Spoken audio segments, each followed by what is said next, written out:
War in the Gulf. To eject Iraq from Kuwait, Western and Arab allies fielded the biggest army since Korea.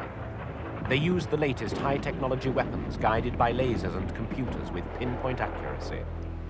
The biggest air offensive since World War II, 100,000 sorties mounted to neutralize the Iraqi war machine.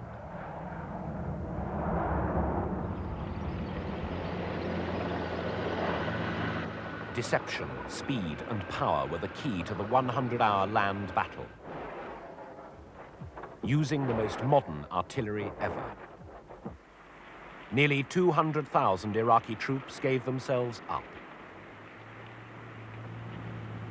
Perhaps 100,000 died against 150 Allied troops killed in Desert Storm and Desert Saber.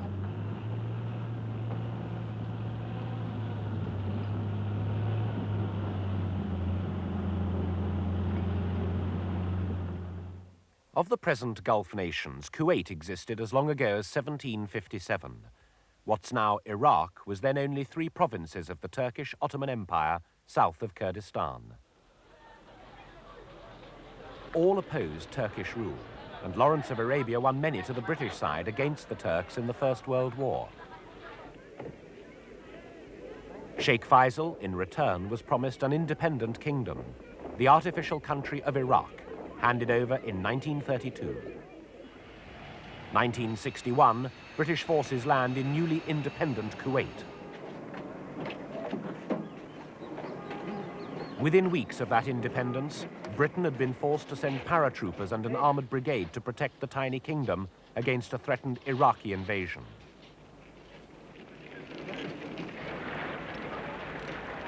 On this occasion, the rapid build-up preempted Iraqi action, but it also reinforced Iraq's belief that Western protection was merely to keep oil prices down.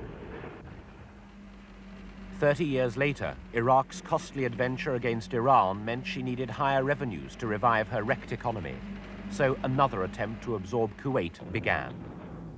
Iraqi forces moved in after Saddam Hussein lost his temper over Kuwaiti refusal to agree higher oil prices to pay for his disastrous war with Iran. Unprepared for the sudden order, his forces reached Kuwait City soon after dawn, meeting fierce Kuwaiti resistance. But most of Iraq's 200 tanks supporting the invasion had too little ammunition to withstand a counterattack, and immediate Allied intervention might well have ended Saddam's latest adventure then and there. Instead, the military build-up only began 5 days later, as the West opted for diplomacy through the United Nations, which initially voted for sanctions against Iraq. Underestimating the strength of the new superpower détente was Saddam's first mistake. His traditional Soviet aid was no longer forthcoming. And Arab opinion united as never before. Even those traditionally less than friendly to the West, like Syria, condemned Iraq, and backed that condemnation by sending troops to join the Allied forces. Only Jordan and the Palestinians appeared to back Saddam. That coalition made it possible for the Saudi King Fahd to invite American-led forces to mass in Muslim Saudi Arabia, eventually to free Kuwait. At sea, Allied warships hunted sanctions busters. Iraq had only one major export, oil, making it particularly vulnerable to embargo. Allied ships intercepted nearly 8,000 vessels, arresting 46. What is your cargo, please? What was your last port in the Gulf, please? Last port in Gulf is in Fujairah. Thank you very much. Goodbye. Have a safe trip. By September, events had taken a more sinister turn. Hundreds of Westerners had been rounded up in Kuwait, then brought to Baghdad to join foreign workers already detained there. They were hostages. Saddam called them human shields, there to deter Allied attacks on Iraqi targets.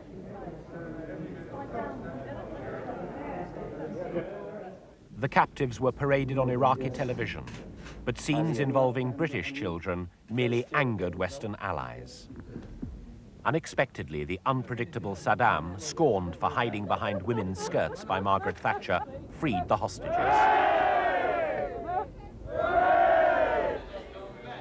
The PLO leader, Yasser Arafat, anxious for credit in post-war negotiations, had persuaded Saddam that hostage-taking was counterproductive. Perhaps more importantly, Western moves to go one last mile for peace had convinced Saddam of American weakness and unwillingness to go to war, so human shield hostages would be unnecessary. Saddam had again miscalculated, and the countdown to war had already begun, with the United Nations setting a January deadline for Iraqi withdrawal from Kuwait.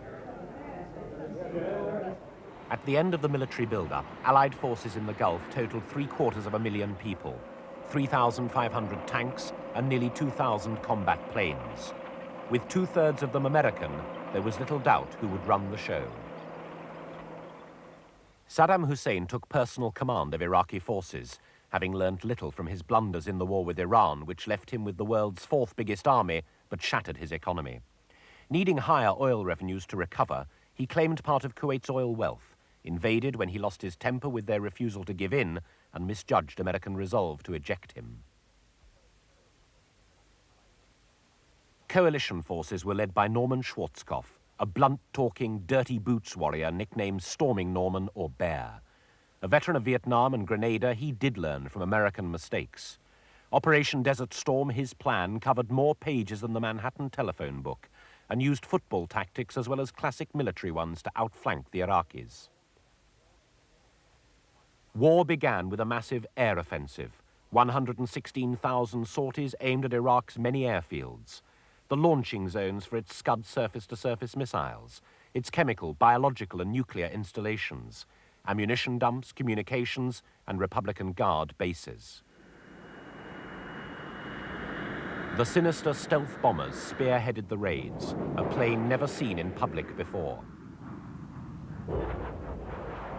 Part of its role was the pinpoint bombing of important Iraqi establishments vital to Saddam Hussein's war effort. Establishments often close to populated areas where accuracy was vital to avoid civilian deaths.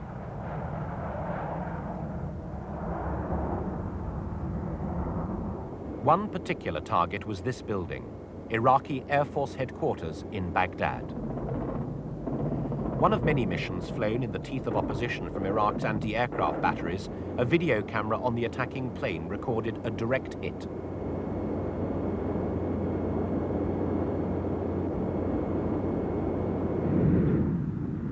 Despite the technology, the missions were still hair-raising for the air crews. I watched some very young men become middle-aged and somewhat more mature that particular night, and I've seen the same thing in the subsequent nights. That sentiment was repeated many times as the realities of combat were faced. For Arabs on the coalition side, especially Saudis and Kuwaitis away from their homes, Allied air successes came as the first really good news of the crisis. A crucial part in the air offensive was played by the RAF Tornadoes, 45 of them out of a total UK air fleet of 75. They had one of the most dangerous tasks, low-level bombing of enemy airfields to neutralize the Iraqi Air Force, which included some of the most up-to-date Soviet fighters. Like the Americans, being in action brought a camaraderie impossible to imagine in peacetime. Hi, we're back. Yeah. Well, as I say, it ran on rails. It was well planned. You know, we achieved, well, we're going to have to wait and see what we achieved, but, you know, from what we saw, looked good. We're going to go straight into a debrief, so we're a little rushed at the moment. We're all back. The ground crews, as in past wars, worked like fury too, keeping the planes up to scratch. The Tornadoes carried the JP-233 runway denial bomb to tear huge holes in airfields and scatter anti-personnel devices to deter anyone trying to clear up. Outgoing aircrew drew pistols to help defend themselves if they ended up in enemy territory. A number were taken prisoner after being shot down and were tortured for information about Allied air strategy.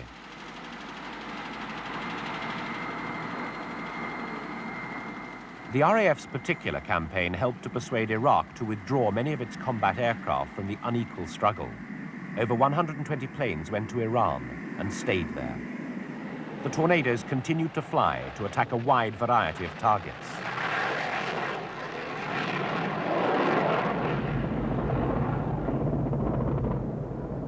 Much of the bombing was at night. The outskirts of Baghdad were hit over and over. For the residents of this and other Iraqi centers, the air raids became a terrifying nightly ordeal, even though the international coalition continued to pronounce it was military targets that were being taken out.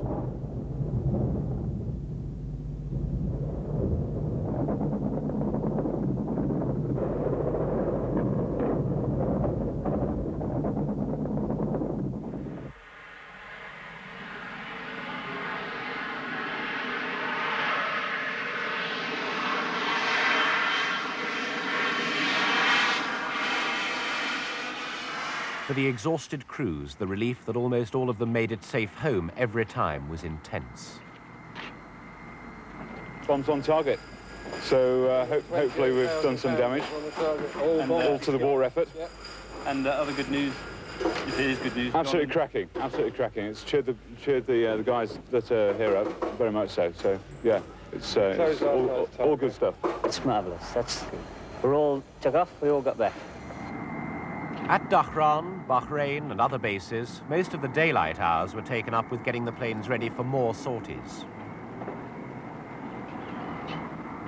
Ground crews tirelessly checking them over, ensuring the Iraqis rather than technical hitches were the enemy.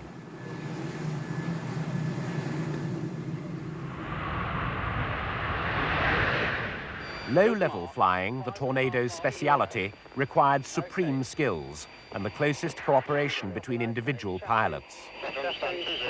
4 miles. Keeping going. Okay. Happy with that. We've got a rolling looking front on there. Chapping with that. Happy with that. Stand by. Keeping going. Stand by. Okay, 2 miles. Check. Keeping going. Okay. 2. Charlie. Looking good. 2.4 miles. Okay, nothing on the RHWR. Taking out airfields had required its own special training. The results, though, were spectacular. On the RHWR. Okay. Over ready. Okay, committing. There we go. It's going. It's going. Did not keep running. There's the canisters.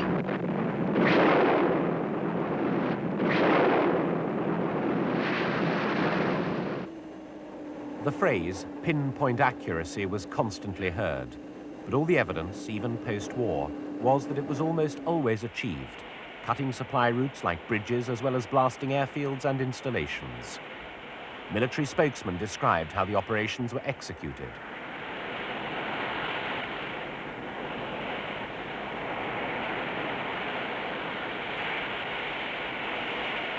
Going into the target, this one happened to be relatively lightly defended. We had a number of bombers on the raid, obviously. They hit the target and hit it on time, as we're supposed to, and dropped the bombs as accurately as we were able. The nature of the target was such that it burned